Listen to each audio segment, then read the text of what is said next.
मदीने पाक में बारिश नहीं हो रही थी और कई माह गुजर गए थे।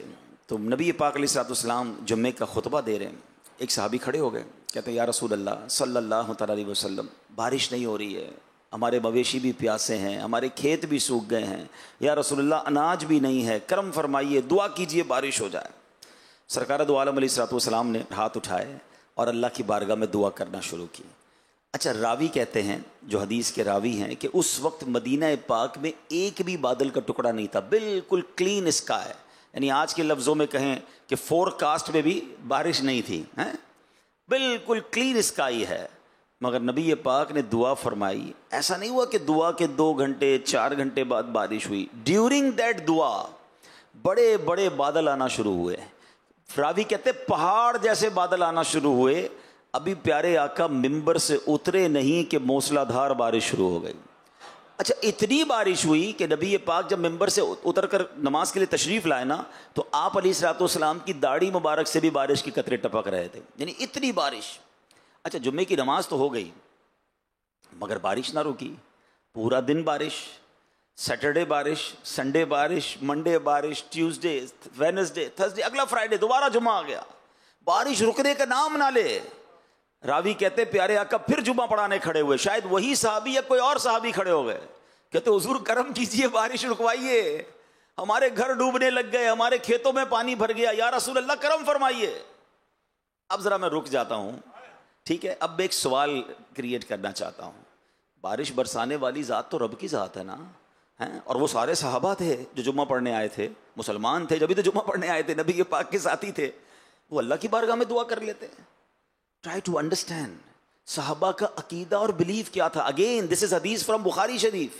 सहाबा कराम का ये अकीदा था, ये उनका बिलीव था कि जो चाहिए वो प्यारे आका से मांगो, ये रब से दिला देते हैं। वाह क्या जूद व करम है, शहे बतहा तेरा, नहीं सुनता ही नहीं मांगने वाला तेरा। भाई बारिश बरसानी है तो भी नबी पाक से अर्ज कर रहे हैं, रुकवानी है तो भी अर्ज कर रहे हैं, मगर अब नबी पाक का कमाल देखें।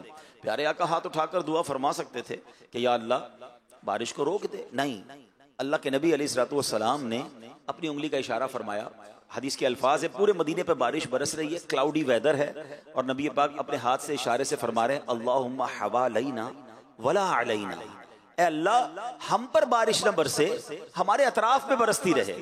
हाँ, अब उसकी वजह क्या थी? मिसाल के तौर पे शहर कराची में बारिश ज़्यादा पड़ जाती है, रोडें भर जाती हैं, लोगों को तकलीफ होती है, मगर हमारे अतराफ में जो खेत हैं और जो बड़े बड़े मैदान हैं, अगर उनमें बारिश बरसती है तो हमारे नीचे बोरिंग के पानी भर जाते हैं, कई कुएं भर जाते हैं, बहुत सारे दीगर फवायद होते हैं, नहरों में पानी आ जाता है, बहुत सारे ईजी काम हो जाते हैं, लेकिन शहर में डिफ़िकल्ट हो जाता है।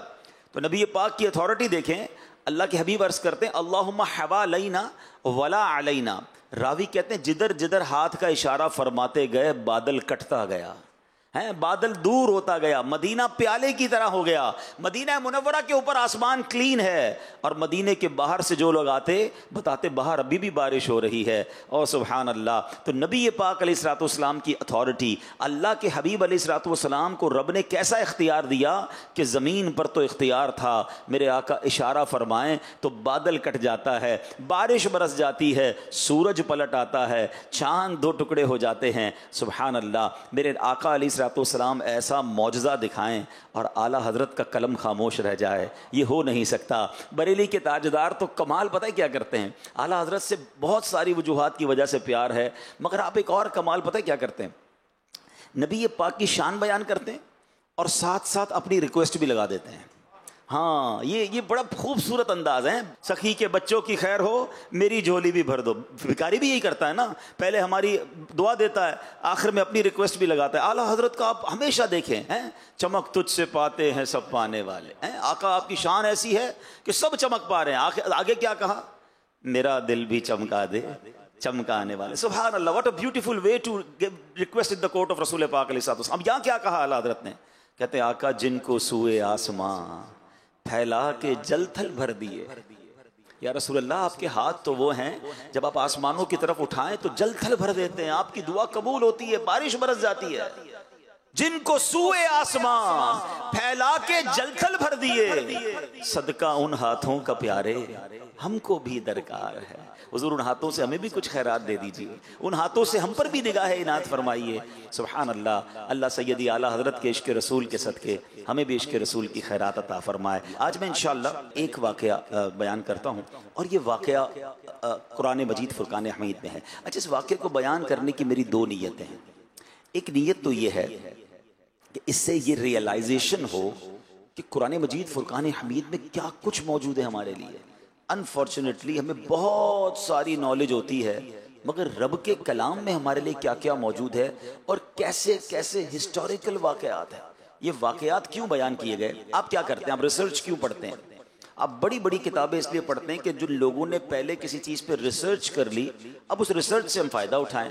उनकी कुछ रिसर्च के फेलियर होते हैं, आप कहते हैं ये काम उन्होंने किया, नुकसान हुआ, हमने नहीं करना।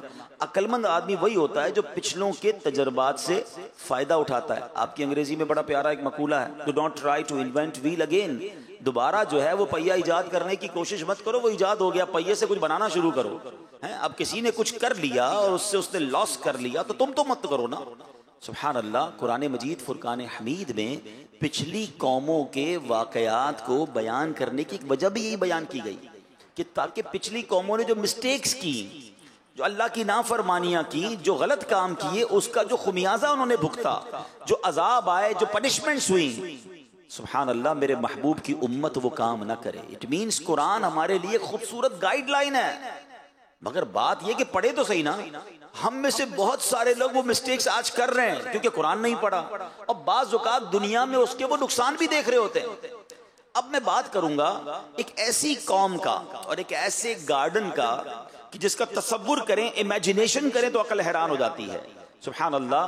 कुरान कहता है, अच्छा ये जो 22वें पारे में ये पूरी कुरान पाक की सूरत है, सूरह सबा। ये किसी कौम थी जिसका नाम ही कौम सबा था। ये उस कौम का वाकया है, उनको अल्लाह ने कितना नवाजा था। अब जरा सुनते जाइएगा। कुरान में रब फरमाता है, बिस्मिल्लाहिर्रहमानिर्रहीम, लक़द कान लिसबइन फी मस्कनिहिम आया जन्नतानि अन यमीनिन व शिमाल कुलू मिर रिज़्क़ि रब्बिकुम वश्कुरू लह बल्दतुन तय्यबतुन व रब्बुन गफूर। तर्जमा कंजुल इरफान, बेशक कौम सबा के लिए उनकी आबादी में निशानी थी। 2 बाग थे, एक दाईं तरफ, दूसरा बाईं तरफ। अपने रब का रिज़्क़ खाओ और उसका शुक्र अदा करो।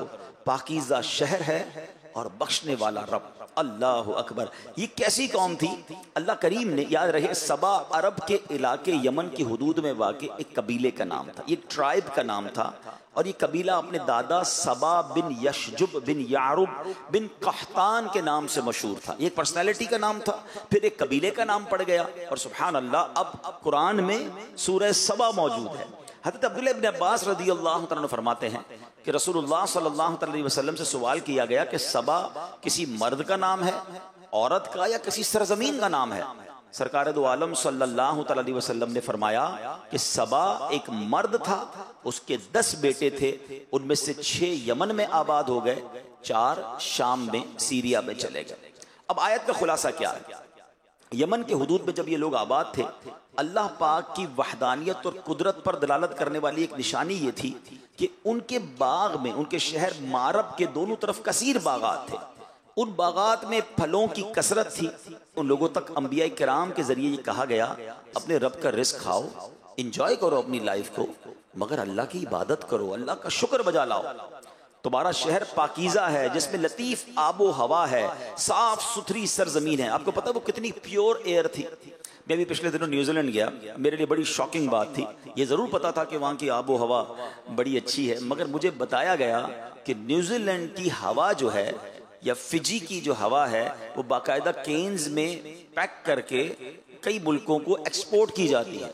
मैं समझा मेरे साथ कुछ मजाक कर रहे हैं लोग। कह रहे नहीं अब्दुल हबीब भाई, ऐसा ही है। चाइना में आप देखें कि ये बाकायदा जो $1 में, $2 में न्यूजीलैंड की हवा मिलती है, लोग उसको स्मेल करते हैं। मुझे फिर भी यकीन नहीं है, फिर मैंने इंटरनेट पर सर्च किया तो वाकई ऐसा था कि आज भी प्योर एयर की इतनी वैल्यू दुनिया में है कि कई लोगों को ये क्रेज होता है कि हम साफ सुथरी हवा लें। और मैंने वहाँ देखा लोग बड़ी लॉन्ग लाइफ जीते हैं, हवा बड़ी अच्छी होती है, सेहतमंद रहते हैं। मगर कुरान कहता है सबा के लोगों के पास जो शहर था ना, उस शहर की हवा ऐसी थी जिसमें कोई मच्छर ही नहीं था, कोई मक्खी नहीं थी, कोई खटमल नहीं था, सांप बिच्छू कोई नहीं था। बल्कि पाकीज़गी का आलम यह होता कि कोई दूसरे शहर का आदमी उस शहर से सिर्फ गो थ्रू कर लेता, गुजर जाता, तो अगर उसके जिस्म पर कोई जुएं या कीड़े होते वो भी मर जाते थे। इतनी प्योर एयर अल्लाह ने दी। अल्लाह अकबर। फरमाया अब इस नेमत पर अल्लाह ने ऐसी आबो हवा, इतने जबरदस्त बागात का आलम यह था, कोई शख्स अपने सर पे टोकरा उठाकर उन बाग से गुजरता था तो खुद ही बाग से फल गिरकर उसके टोकरे में भर जाते थे। इतने शानदार फल, ऐसी आबो हवा। उन्हें बार बार पैगाम दिया गया कि अब अल्लाह का शुक्र अदा करो, अल्लाह की नेमतें इतनी शानदार मिली हैं, आजिज़ी इख्तियार करो, शुक्रगुजार बन जाओ। मगर उन लोगों ने क्या किया? उन लोगों ने, कुरान कहता है, तो उन्होंने मुंह फेरा तो हमने उन पर जोर का सैलाब भेजा। उनके बागों के एवज 2 बाग उन्हें बदल दिए, जो कड़वे फल वाले और झाव वाले और कुछ थोड़ी सी बेरियों वाले थे। अब हुआ क्या, जरा तफसील से सुनिएगा कि अल्लाह पाक ने इनके पास अंबिया भेजे, हर नबी का इनकार करते रहे, हर नबी को अवॉइड करते रहे और उसके माद अल्लाह बात को ठुकराते रहे। यके बाद दीगरे 13 नबी भेजे गए कौमे सबा को सुधारने के लिए, अल्लाह की तरफ बुलाने के लिए, उन्हें अलाम करने के लिए 13 अंबिया गए, उनको हक की दावतें दी, नेमतों की कदर याद दिलाई। वो ईमान नहीं लाए, बल्कि अंबिया इकराम को क्या कहते थे पता है? झुटला कर कि हम नहीं जानते कि हम पर कोई खुदा की नेमत है। अपने रब से कहो अगर ये नेमतें उसकी हैं तो रोक के दिखा दे। माद अल्लाह वो ये समझने लगे कि ये तो हमारा हक है, ये हमारा मुल्क है, हमारी सिटी है, ये डेवलपमेंट हमने की है, अगर अल्लाह का है तो अल्लाह से कहो, रोक के बता दे। वो इनकार करते थे, वो गुरूर करते थे, वो तकब्बुर करते थे। अल्लाह अकबर। अब क्या हुआ मेरे प्यारे इस्लामी भाइयों? अब अल्लाह पाक ने उनके इस इनकार का, इनके गुरूर का, इस घमंड का क्या उन पर अजाब आया। अब जरा गौर से सुनिएगा। जब उन लोगों ने बहुत ज्यादा इनकार किया ना, तो अल्लाह करीम ने उनके पास हम्माद, और इनकी कौम ये हम्माद कौम कहलाती थी, उनका तुग़यान बढ़ गया, इस्यान बढ़ गया, तो अल्लाह पाक ने सैलाब भेजा। ऐसा सैलाब आया कि इनके बाग, इनके अमवाल, इनके बागात सब कुछ उसमें गर्क हो गए, पूरी बस्ती रेत के तोदों में दफन हो गई। इस तरह ये कौम तबाह बर्बाद हो गई और इनके बाग पूरी दुनिया में एग्जाम्पल थे, लोग उसकी सैर करने आते थे। इस सैलाब के बाद वो ज़रबुल मिसल एग्जाम्पल बन गए, यानी इनके बाग की जगह जंगली बेरियां उगाई, झाव उगाए, खौफनाक जंगल उग गए। ये कौम लजीज फलों को तरस गई। अल्लाह अकबर। ऐ मेरे प्यारे इस्लामी भाइयों, इस वाक़े में हम सब के लिए बहुत कुछ दरसे इबरत है कि जब रब नाराज होता है, रब की नेमतों की कदर नहीं की जाती, तो फिर क्या होता है। अच्छा, अब इस कौम पर सैलाब कैसे आया, ये भी अल्लाह की कुदरत का नज़ारा देखिएगा। कौम सबा के बस्ती के किनारे के पहाड़ों के दामन में बंद बांध कर मलका बिल्कीस ने 3 बड़े बड़े तालाब ऊपर नीचे बना दिए थे। 3 तालाब थे, मगर 3 स्टोरी बड़े बड़े तालाब थे। अब एक चूहे ने, अल्लाह की तरफ से जब अजाब आता है ना, तो अपनी कुदरत का नजारा भी ऐसे ही दिखाता है। इतनी बड़ी कौम, इतना कर्रो फर, एक चूहा उसने अल्लाह के हुक्म से बंद की दीवार में सुराख कर दिया। अब पानी निकलना शुरू हुआ, अब पानी का प्रेशर आया तो वो शिगाफ बड़ा होता चला गया, वो सुराख बड़ा होता चला गया, यहां तक कि बंद की दीवार टूटी। अब वो पूरा पानी सैलाब की सूरत में उनकी कौम पर आया। ये अपने घरों में गाफिल थे, चैन की बांसुरी बजा रहे थे, गुरूर और तकब्बुर और घमंड में जी रहे थे। ऐसा सैलाब आया कि उनका तमाम का तमाम मालो असबाब जो है वो बर्बाद हो गया। ये एक कुरानी वाकया जो सूरह सबा, जिस वजह से सूरह सबा उसे कहा जाता है, ये कौमे सबा का एक वाकया है। एक और वाकया कुरान मजीद, एक्चुअली मैंने जैसे शुरू में कहा, इतनी जबरदस्त गाइडलाइन है हमारे लिए, हम पढ़े ना तो इतना कुछ सीखने को मिलता है। अच्छा, ये भी बाग वालों का ही वाकया है। अब जरा सुनिएगा, पहले कुरान पाक की एक आयत पढ़ देता हूं, और ये आयत है 29वें पारे की सूरह कलम के अंदर। ठीक है, अल्लाह कुरान में फरमाता है, तर्जमा, बेशक हमने उन्हें जांचा जैसा बाग वालों को जांचा था, जब उन्होंने कसम खाई कि जरूर सुबह होते ही इस बाग को काट लेंगे। अब ये बड़ा अमेजिंग वाकया है कि ये बाग यमन के शहर सनआ से 2 फरसंग यानी 6 मील के फासले पर था। इस बाग का मालिक एक बड़ा नेक मर्द था। वो बाग के फल कसरत से फुकरा को देता था, बड़ी चैरिटी करता था। उसकी आदत ये थी कि जब बाग में जाता तो फ़कीरों को बुला लेता, गरीबों को बुला लेता, तमाम गिरे पड़े फल जो है फ़कीर ले लेते, फिर बाग में बिस्तर बिछा दिए जाते, फल तोड़े जाते, जितने फल बिस्तरों पर गिरते वो भी फ़ुकरा को दे दिए जाते, जो खालिस अपना हिस्सा होता उससे भी वो 10वां हिस्सा फ़कीरों को दे देता था। इस तरह खेती काटते वक्त उसने बहुत सारे फ़करा के हुकूक मुकर्रर किए हुए थे कि जब भी खेती कटेगी फ़कीरों को इतना दिया जाएगा, इतना फ़ीसद दिया जाएगा, बांटा जाएगा। बड़ा सखी आदमी था। उसके इंतकाल के बाद उसके 3 बेटे वारिस थे उसके। अब बेटे अब्बू की चैरिटी देखते थे, होना तो ये चाहिए था कि लेगेसी में अपने बाप की सखावत को कंटिन्यू करते। अब उन्होंने मशवरा किया कि अगर जितना अब्बू बांटते थे हम भी इतनी खैरात करेंगे तो हमारे हिस्से में तो कम आएगा, हमारे पास तो जो है वो पैसे कम हो जाएंगे, हम अल्लाह की राह में इतना बांटेंगे तो उन्होंने कहा ऐसा करें, कल हमारी खेती काटनी है। तीनों ने मिलकर कसम खाई कि सुबह जल्दी पहुंच जाते हैं, फकीरों को नहीं बताते जो हर बार आते हैं गरीब लोग, हम सारा माल खुद ही जो है ना वो काट के अपने पास रख लेंगे। सुबह अर्ली मॉर्निंग वो पहुंच गए अपने बाग। अल्लाह अकबर। फिर क्या हुआ, जब बाग में पहुंचे तो अल्लाह के हुक्म से रात एक आग उस बाग में आई और सुबह तक वो सारा बाग जल कर सियाह हो गया। ठीक है, जब सुबह ये अपने बाग में पहुंचे ना तो कहने लगे हम किसी और बाग में आ गए हैं, ये तो बाग है ही नहीं, यहाँ पर तो सब जल के खाराख हो गया है, हम गलती से रास्ता भूल गए हैं। मगर आसपास की दीवारों और तमाम चीज़ों की जब निशानियां देखी तो कुरान कहता है इन्हें एहसास हो गया कि ये तो हमारा ही बाग था। और अब उन्हें एहसास हुआ कि हमने बुरी नीयत की, हमने अल्लाह की राह में खर्च करने से हाथ रोकने की नीयत की, हमने अल्लाह को नाराज किया और हमारा सब कुछ चला गया। उन लोगों ने फिर अल्लाह की बारगाह में रो रो कर तौबा की। तवील वाकया, मैं उसको समराइज कर रहा हूं। उन्होंने रो रो कर तौबा की। एक भाई कहता है कि मैं तुम्हें नहीं कहता था कि अल्लाह की तस्बीह क्यों नहीं करते, बुरे इरादे से तौबा क्यों नहीं करते, अल्लाह की नेमत का शुक्र क्यों नहीं बजा लाते। अब सब एक दूसरे की तरफ देखने लगे, रोने लगे कि वाकई हमसे मिस्टेक हो गई, हमने अल्लाह को नाराज किया, हमारा सब कुछ चला गया। हम अल्लाह की राह में थोड़ा देते थे, अल्लाह मल्टीप्लाई करता था, मगर हमने तो सभी जाया कर दिया। अल्लाह अकबर। अब सब ने अल्लाह की बारगाह में तौबा की। सुभान अल्लाह। तफसीर कुरान में लिखा अल्लाह ने उससे बेहतर बाग उन्हें अता फरमा दिया। तौबा कबूल फरमाई और उससे बेहतर माल अता फरमाया, उसमें भी कसीर पैदावार होनी शुरू हो गई। These are the two beautiful incidents from Quran मजीद फुरकान हमीद। एक सूरह कलम में और एक सूरह सबा में। दोनों का मैसेज क्या है? मैसेज ये है कि मेरे पास जो कुछ है ना वो मेरे अल्लाह का है, मेरे पास अपना कुछ भी नहीं है। कभी इतराना नहीं, कभी घमंड नहीं करना, मेरा नाम हो गया है, मेरी शोहरत हो गई है, मेरे पास पैसे आ गए, ये सब मैंने कमाया है, मैंने पहले स्टडीज की थी जनाब, अच्छे नंबरों से मैंने पास किया था, फिर मैंने एंटरप्रेन्योर के तौर पे काम शुरू किया, छोटी सी जॉब से काम शुरू किया, तरक्की करते करते आज मैं कंपनी की इस पोजीशन में हूं। वॉट एवर डिड, मैंने किया ये सब, मैंने कुछ नहीं किया। जो कुछ है मेरे रब का है। जिसने नाशुक्री करना शुरू की ना, जिसने इतराना शुरू किया, जिसके दिल में ये खप्त सवार हो गया कि जनाब ये मेरी स्ट्रगल है। अरे जनाब, अगर स्ट्रगल करने वाले ही कामयाब होते तो हमसे ज्यादा अक्लमंद लोग इस वक्त बेरोजगार हैं, हमसे ज्यादा अल्लाह के नेक बंदे परेशान भी हैं। अल्लाह ने मुझ जैसे गुनाहगार को इतना नवाज दिया। मुझे तो हर वक्त अपनी खताएं याद आनी चाहिए। मुझे एक बात का जवाब दीजिए, रिस्क कौन देता है? जवाब दो ना। अल्लाह देता है ना। पानी कौन देता है? ऑक्सीजन जो हम ले रहे हैं वो कौन दे रहा है? जो कुछ है वो रब दे रहा है।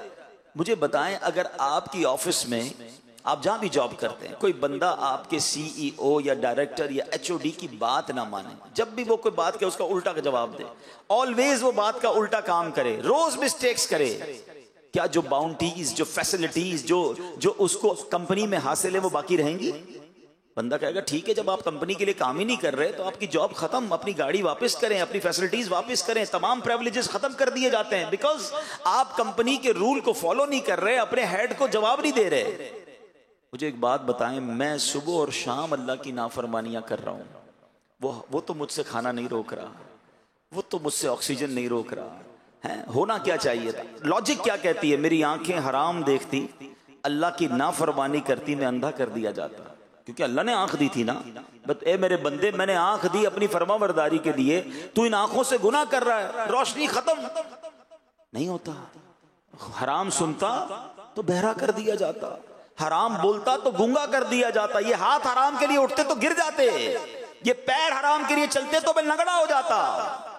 फ्रॉम माई डे वन, मैं तो जब से होश संभाला कितनी नाफरमानियां की अल्लाह की, वो अपनी मेहरबानियां रोक नहीं रहा। और मैं कहता हूं मैंने किया है मैं यहां तक पहुंचा हूं? नहीं, सब कुछ मेरे रब का है। काश ये बात समझ आ जाए।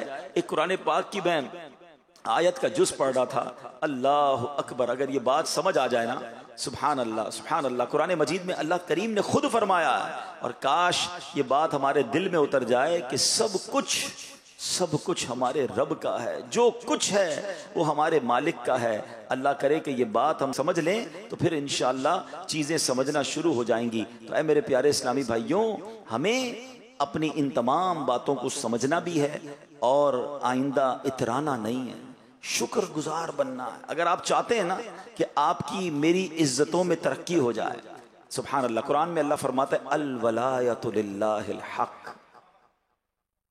खुद रब ने कुरान में फरमा दिया तमाम इख्तियार सच्चे अल्लाह का है। ये इधर नक्श कर लो, अल वलायतु लिल्लाहिल हक, तमाम इख्तियार सच्चे अल्लाह का, मेरा कुछ नहीं है।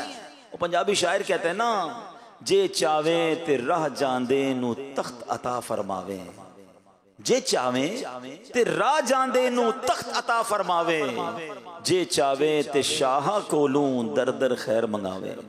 रब चाहे ना है तो रोड पर चलने वाले को बादशाह अता फरमा दे, और रब चाहे तो बादशाह को पल में फकीर बना दे। हमारी कोई औकात नहीं है। अच्छा, फिर बाज़ औकात बंदा को जब बन जाता है ना तो फिर कैलकुलेटर से जिंदगी गुजारता है, यार इतने पैसे तो हो गए कि 10 साल तो कुछ नहीं होना है, अब इतने करने के 100 साल तक कुछ ना हो, हैं पैसे इतने हो जाएं कि बच्चे भी सुख से खाएं। अब जनाब मेरे पास इतना है कि मेरी नस्लें खाएं तो खत्म नहीं होंगी। ये बंदा फिर आहिस्ता आहिस्ता होना तो क्या चाहिए था कि रब ने दिया ना, मैं और शुक्रगुजार होता, मैं और आजिज़ी का इजहार करता। मगर अब बंदा कहता है मेरे पास तो इतना आ गया कि अब टेंशन ही नहीं है, कोई नहीं करनी जॉब भाई, क्यों किसी की बात सुनूं। मैं नहीं कहता तरक्की ना करें, मगर घमंड तो ना लाए ना अपने अंदर, अल्लाह से तो जुड़े रहें, उसकी बारगाह से ताल्लुक तो कम ना हो जाए, उधर से कनेक्शन तो और बढ़ना चाहिए। अकल भी ये कहती है कि वो अताएं बढ़ाए तो हम सजदे बढ़ाएं, वो अताएं बढ़ाए तो हम शुक्र बढ़ाएं। मगर हो क्या रहा है कि वो अताएं बढ़ाता है, हम खताएं बढ़ाते हैं।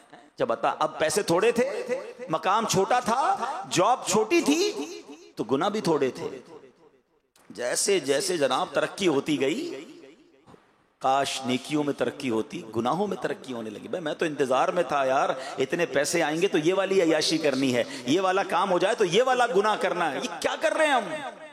लॉजिकली भी आपका बॉस आपके ऑफिस में कोई आपको अच्छी इंसेंटिव दे, अच्छा बोनस दे, आप थैंक्स करते हैं, आप कहते हैं यार ऑलवेज इस बंदे ने मुझे मेरा साथ दिया है, मैं अब इस कंपनी को कभी नुकसान नहीं पहुंचाऊंगा, अपने बॉस को कभी नाराज नहीं होने दूंगा, ये मुश्किल वक्त में मेरे काम आया था। बिल्कुल ठीक है, दुनिया में जो अच्छा करे उसके साथ अच्छा ही बर्ताव करना चाहिए, मगर सिर्फ दुनिया में। जिस रब ने बचपन से लेकर आज तक मुझे अताएं फरमाई, पैदा होने से लेकर अब तक मैं उसकी नेमतों के बोझ तले दबता जा रहा हूं, वो नाराज हो जाए उसकी कोई फिक्र नहीं। और ये कभी खप्त सवार ना करना कि मेरा बहुत कुछ है और मैं जनाब अब मुझे कुछ नहीं हो सकता। कौमे सबा का वाकया बता रहा है, ये बाग वालों का वाकया बता रहा है। चले आप कहेंगे अब्दुल हबीब भाई ये तो हजारों साल पुराने वाकया सुना रहे हो, 2022 की बात है ना, तुर्किया में जलजला आया है, मैं खुद विटनेस हूं उस अर्थक्वेक का।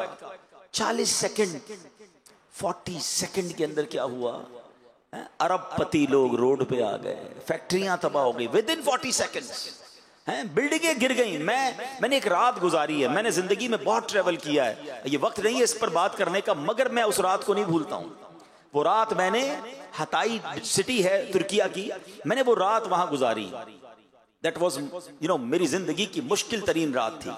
उसकी 2-3 वजूहात थी। एक तो ठंड थी, ठीक है, हम एक गाड़ी के साथ गए थे सामान लेकर, एक हमारे साथ छोटी वैन थी, हमने कहा सामान बांटेंगे। ट्रैफिक की वजह से हम 2 घंटे का रास्ता 10 घंटे में हमने तय किया। जब हम पहुंचे तो रात के 1:30-2 बज गए। वो गाड़ी वाला कहता है मैंने वापस जाना है। हमने उसकी मिन्नतें की, तरले किए, भाई रुक जाओ, सुबह हो जाए, हम सामान बांटने आए, अभी रात 2 बजे हम किसको सामान बांटे। लोग बेचारे रोडों पे सो गए थे, टेंट लगे हुए थे, आग जल रही थी, सर्दी की रात थी, औरतें बच्चे खेमे में आराम कर रहे होंगे। हमने कहा फजर होते ही हम सामान बांटेंगे, तुम चले जाना।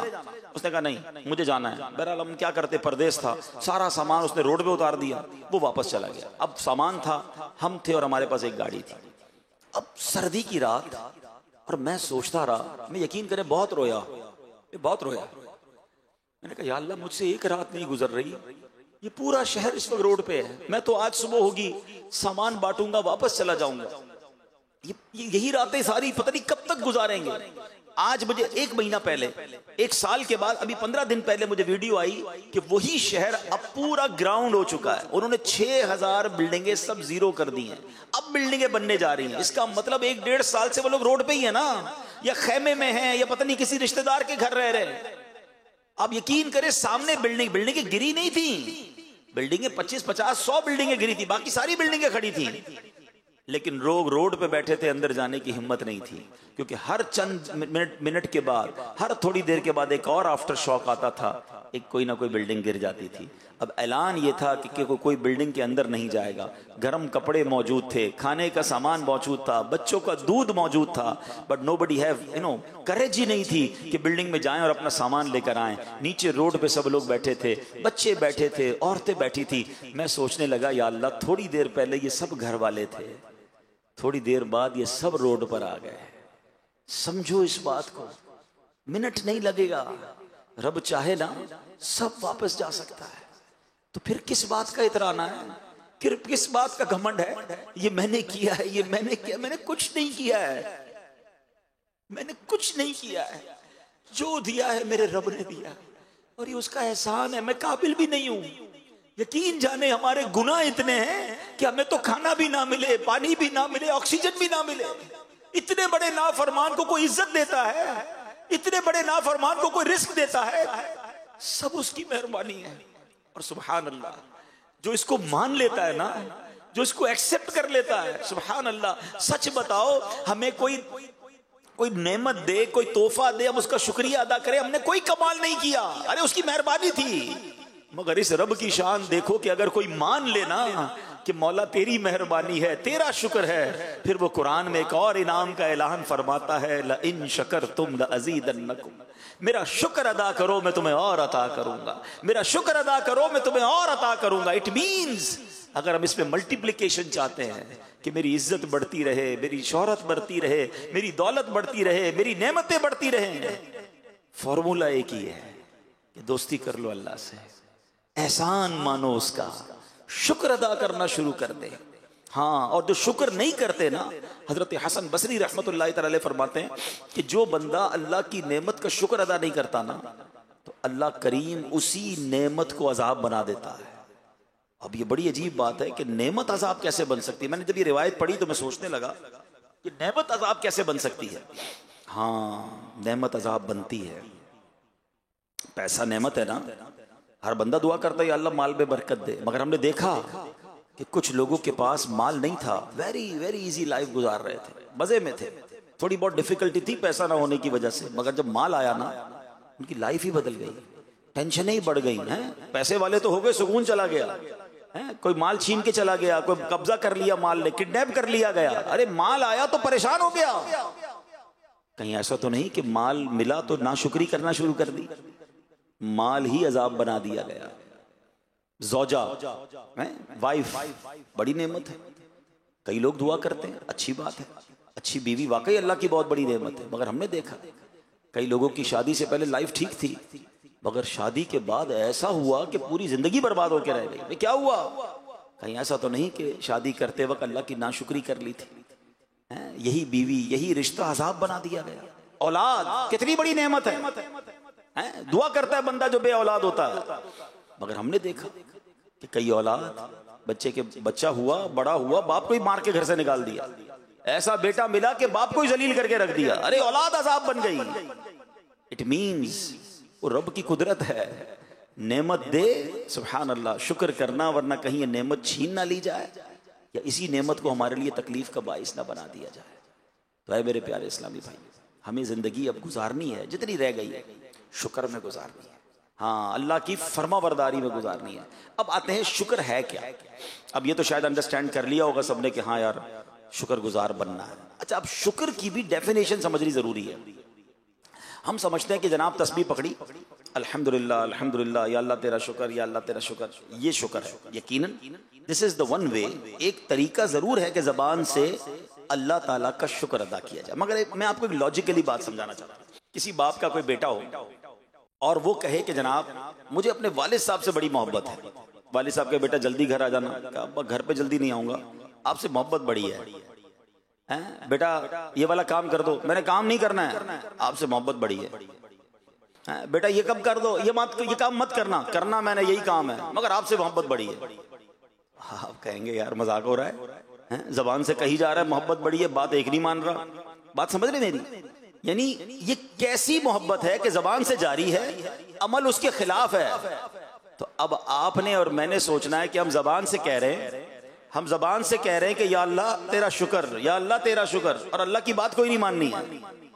तो उलमा कहते हैं एक्चुअल शुक्र यह है कि बंदा रब की नाफरमानी ना करे। ठीक है, नाफरमानी ना शुक्री है। शुक्र यह कि बंदा अल्लाह की फरमाबरदारी करे, अल्लाह को राजी करने वाले काम करे। तो प्रैक्टिकल शुक्र यह है कि हमारी नमाज कज़ा ना हो, प्रैक्टिकल शुक्र यह है कि हम अल्लाह की नाफरमानी ना करें, हम हराम रोजी की तरफ ना जाएं। तो जो प्रैक्टिकल फरमाबरदार बन जाता ना अल्लाह का, एक्चुअल शुक्रगुजार भी वही होता है। या अल्लाह तेरी मेहरबानी, तूने इतना अता किया। हमें रब का नाफरमान नहीं बनना है। नाफरमानी करेंगे तो फिर ऐसा ना हो कि हम जो है वो अपनी नेमतों को खुद खो दें। अच्छा, ऐसा बहुत जगह पर होता है। एक और में बात, मेरे दिल का दर्द है, हमारे साथ शैतान ने पता है एक और काम क्या किया है। वैसे तो पूरी लाइफ हमें शुक्रगुजार बनना चाहिए, मगर व्हेनेवर हमें कोई खास नेमत मिलती है ना, तब तो ज्यादा शुक्र करना चाहिए ना। लेकिन शैतान ने हमारे साथ गेम ये की है कि whenever we try to celebrate something, जब भी जिंदगी में सेलिब्रेशन की नाम आती है ना, तो दिमाग के किसी कोने में शैतान ने यह बिठा दिया कि सेलिब्रेशन का नाम ही अल्लाह की नाफरमानी है। कमाल है यार। हमारा ईमान और अकीदा है कि देने वाली जात रब की है, मगर जब भी वो देता है, अब आप कहेंगे यार ऐसी कैसी बात कर रहे हैं, हम कहाँ सेलिब्रेशन में गुनाह करते हैं। चलें जरा स्टार्ट लेते हैं। बच्चा पैदा हुआ, बर्थडे करनी है, बहुत अच्छी बात है, अल्लाह की नेमत है औलाद। बर्थडे में क्या करते हैं? खामा खाई भाई, कौन कहता है केक ना खाएं, कौन कहता है आप दोस्तों को दावत ना करें, जायज तरीके से कर ले भाई। उसमें गाने बाजे म्यूजिक डालकर अल्लाह की नाफरमानी, बच्चे की खुशी में भी रब को नाराज कर रहे हैं। यही बच्चा बड़ा हो गया, अब शादी करनी है। सच बताओ, शादी में कौन सा गुनाह है जो हम नहीं करते हैं? कौन सी नाफरमानी है जो हम नहीं करते हैं? और उस नाफरमानी की वजह से हम रब को नाराज, हालांकि कितनी बड़ी नेमत है शादी। अब आप बताएं ना, फिर हम कहते हैं यार हजारों लाखों रुपए खर्च किए मगर शादी के बाद खुशी नहीं मिल रही है, जनाब औलाद नहीं हो रही है, मियाँ बीवी में प्यार नहीं है। आप सोचें आपने इस खुशी में रब को नाराज कितना किया है। ये खुशी में तो सदके बढ़ाने चाहिए थे ना। हमारे बहुत अच्छे दोस्त हैं, रिश्तेदार भी हमारे, बहुत अल्लाह ने माल दिया उनको। उनके बच्चों की शादी में एक बार जाना हुआ तो बड़ा नॉर्मल सा फंक्शन था, बड़ी नॉर्मल सी दावत थी, और एक ही दावत की उन्होंने, वो लंबी लिस्ट भी नहीं थी दावत की। तो किसी ने पूछा कि आप इतना खर्च नहीं किया अपने बच्चे की शादी पर, आप तो करोड़ों रुपए खर्च कर सकते हैं। कहता हाँ मैं करोड़ों कर सकता हूँ, मगर मैंने सोचा कि मैं करोड़ों रुपए अपनी बच्चों की शादी पर गलत कामों पे लगा दूं। अब मेरा फार्मूला ये है कि मैं अपने हर बच्चे की शादी में 2 गरीब बच्चों की शादियां कराता हूँ, और उसका फायदा ये होता है कि वो 2 जोड़े जो है ना सारी जिंदगी मेरे बच्चे के लिए दुआ करते रहते हैं, अल्लाह इसको खुशियां दे देता है। भाई खर्च करने के और भी तो तरीके हैं ना, सेलिब्रेशन के और भी तो अंदाज हैं। असल में हम पता नहीं किधर खो गए हैं कि जब भी अब नया कारोबार लिया, कारोबार की ओपनिंग सेरेमनी देखें, वो म्यूजिकल शो हो रहा है। क्यों हम गलत चीज शामिल कर, कुरान खानी कर ले भाई। अच्छा आपको कुरान खानी नहीं करनी, दावत खिलाई, दावत तो खिला ले, अच्छी नीयतों से खिलाएंगे, इसका भी सवाब मिलेगा। मगर हराम चीज को क्यों इन्वॉल्व करते हैं? क्यों अपने रब को नाराज करने वाले हम काम करते हैं? तो अल्लाह करे कि आज के इस मुख्तसर से बयान में कुरान के इन 2 वाकयात से हम ये सबक हासिल कर लें। पहले तो ये दिल में हमें हर वक्त ख्याल होना चाहिए कि मेरा कुछ भी नहीं है, सब कुछ मेरे रब का है, और वो जब चाहे वापस ले सकता है। जब ये ख्याल आ जाएगा ना, तो फिर अकड़ नहीं आएगी, फिर गुरूर नहीं आएगा, फिर तकब्बुर दिल में नहीं आएगा कि मैंने सब कुछ किया, मैं सुपीरियर। तो कुछ भी नहीं हुई, मुझ पर मेहरबानियां हो रही हैं, मुझ पर एहसान हो रहे हैं, मुझ पर करम नवाजियां हो रही हैं। ए मालिक ये जारी रखी हो, ये वापस मत ले लेना। अल्लाह के नबी अलैहिस्सलाम की दुआ पढ़े ना, अल्लाहुम्मा इन्नी अऊज़ु बिका मिन ज़वाली निअमतिक। हदीसों में ये दुआ मौजूद है, ए अल्लाह मैं ज़वाले नेमत से तेरी पनाह मांगता हूँ। ये मांगा करो दुआएं, ये नेमतों को ज़वाल लगने में देर नहीं लगती। बस अल्लाह करे कि हम शुक्रगुजार रहे। मिटा दे अपनी हस्ती को अगर कुछ मर्तबा चाहे, मिटा दे अपनी हस्ती को अगर कुछ मर्तबा चाहे, कि दाना खाक में मिलकर गुले गुलजार होता है। आजी का अंदाज इख्तियार करेंगे, अल्लाह तरक्की अता फरमाएगा। नबी पाक अलैहिस्सलाम की एक और बड़ी प्यारी दुआ है, इससे अंदाज़ा होगा कि अल्लाह के हबीब अलैहिस्सलाम दुनिया से आपका ताल्लुक कैसा था और रब से ताल्लुक कैसा था। और ये दुआ एक्चुअली टीचिंग भी है हमारे लिए। दुआ क्या है? अल्लाहुम्मा इन्नी अऊज़ु बिका मिन दुनिया तमनउ खैरुल आखिरा। ए अल्लाह पाक, मैं ऐसी दुनिया से तेरी पनाह चाहता हूँ जो आखिरत की भलाई से रोक दे। दुनिया दुनिया दुनिया, सुबह शाम दुनिया, सुबह शाम माल, सुबह शाम जनाब दुनिया के ख्वाब, और आखिरत भुलाए बैठे। अल्लाह के हबीब क्या अर्ज कर रहे हैं? अल्लाह, मैं ऐसी दुनिया से तेरी पनाह चाहता हूं जो आखिरत की भलाई से रोक दे। अब आगे सुनिए, व अऊज़ु बिका मिन हयातिन तमनउ खैरल ममात। अल्लाह, ऐसी जिंदगी से तेरी पनाह मांगता हूं जो अच्छी मौत से रोक दे। जिंदगी तो कमाल हो गई ना, ओ गाड़ियां लश पश, जिंदगी के सारी लग्जरीज हासिल कर ली, मौत अच्छी ना हुई तो क्या करना है जिंदगी का? ये तो थोड़ी है ना, असल तो वो लाइफ है। दुआ करो कि लाइफ ऐसी गुजरे कि मौत अच्छी हो जाए। हाँ, जिंदगी ऐसी गुजारो कि आखिरत अच्छी हो जाए। क्या खूबसूरत कौल है एक बुजुर्ग का, फरमाते जमीन के ऊपर काम और जमीन के अंदर आराम। अल्लाह जमीन के ऊपर ऐसा काम करवा ले कि जब जमीन के अंदर जाए ना तो मार न पड़े, उधर आराम करे। उधर आराम करना, इधर थोड़ी आराम करना है। इधर गफलत की नींद सोए हुए, इधर नमाजें कज़ा हो रही हैं, इधर हराम काम चल रहे हैं, टेंशन ही कोई नहीं। इधर जागना है, इधर फिक्र करनी है, जागना है, जाग ले अफलाक के साए तले, हशर तक सोता रहेगा खाक के साए तले। उधर सोना है ना तो उधर आसान नींद चाहिए, उधर बरकत जब मिलेगी जब दुनिया अच्छी गुजारी होगी। क्या खूबसूरत नबी पाक के अल्फाज तो वैसे ही कमाल है ना, एक जुमले में पूरा चैप्टर है। क्या फरमाया? व अऊज़ु बिका मिन हयातिन तमनउ खैरल ममात। ए अल्लाह, मैं ऐसी जिंदगी से तेरी पनाह चाहता हूं जो अच्छी मौत से रोक दे। फिर फरमाया व अऊज़ु बिका मिन अमलिन यमनउ खैरल अमल, और ऐसी उम्मीदों से तेरी पनाह चाहता हूं जो नेक अमाल से रोक दे। उम्मीदें ही खत्म नहीं हो रही, प्लानिंग ही खत्म नहीं हो रही, नेक अमाल की जगह ही नहीं बन रही है। तो अल्लाह करे कि ये दुआ हमारे हक में भी कबूल हो जाए। हम नबी पाक की इस दुआ के साथ अल्लाह करे कि हम अपनी लाइफ गुजारे। एक मरतबा प्यारे आका अलैहिस्सलाम की बारगाह में एक शख्स हाजिर हुआ, कहता है या रसूलल्लाह सल्लल्लाहु अलैहि वसल्लम, मुझे क्या हो गया कि मैं मौत को पसंद नहीं करता। यानी मेरा दिल दुनिया की तरफ माइल है और अपने दिल में आखिरत की तरफ मैं मैलान कम पाता हूँ, और मौत तो जन्नत में पहुंचने का रास्ता है, मगर मुझे मौत ही पसंद नहीं है।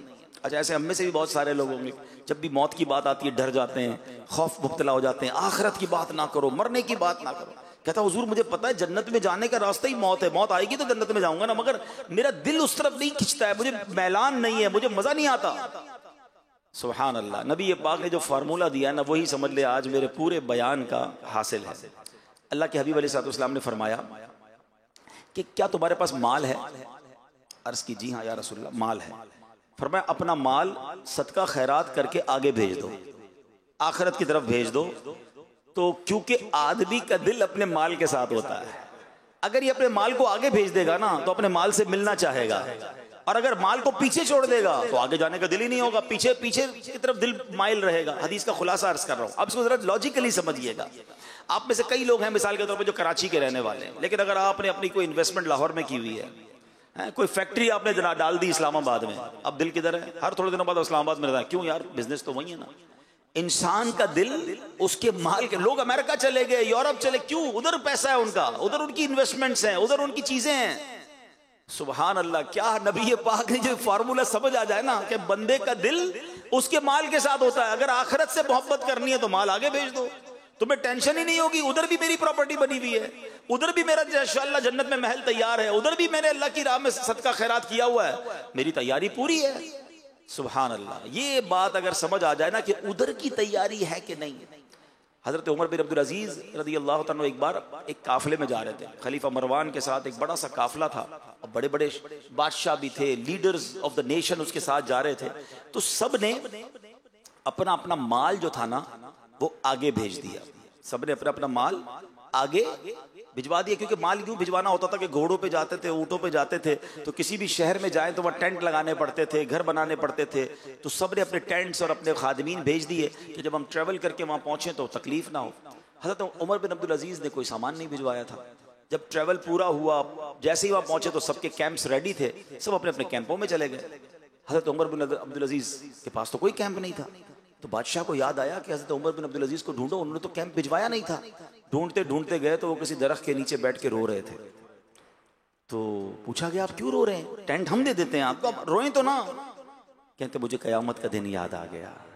तुम सब ने अपना सामान भेजा था, मंजिल पर पहुंचे तो अपने अपने खेमों में चले गए।